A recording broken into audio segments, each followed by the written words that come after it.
pancene kepuntire zaman saiki karo zaman biyen wis beda adoh. Zaman biyen wong wedok kuwi nalikane njaluk jajan kudune ngenteni mboke rampung masak.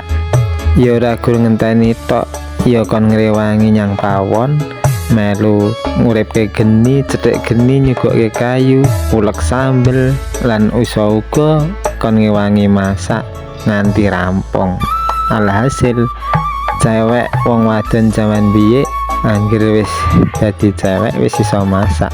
Dan zaman saiki wis beda meneh ya kalau anggere anake njaluk jajan, "Mak, tuku gacoan."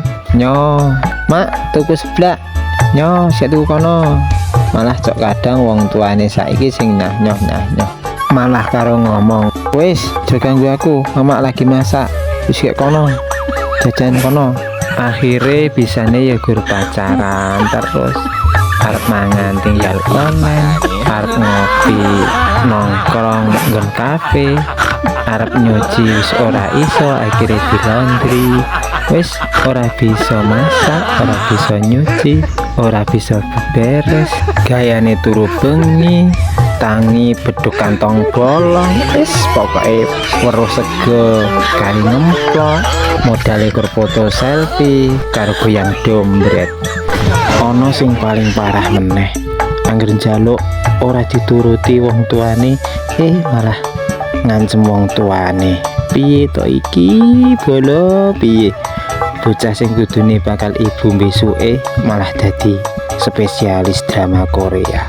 Aja meneh kur kon blonjo dikon rewang lho, malah ngamuk-ngamuk mesti ra gelem kok.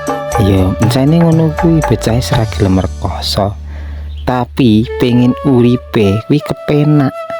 Ngimpine dadi ibu rumah tangga kaya ning drama Korea sing omahe gedong magrong uripe nyantai, ora ndelok kahanan apa perjuangane wong tuane ora dijaga.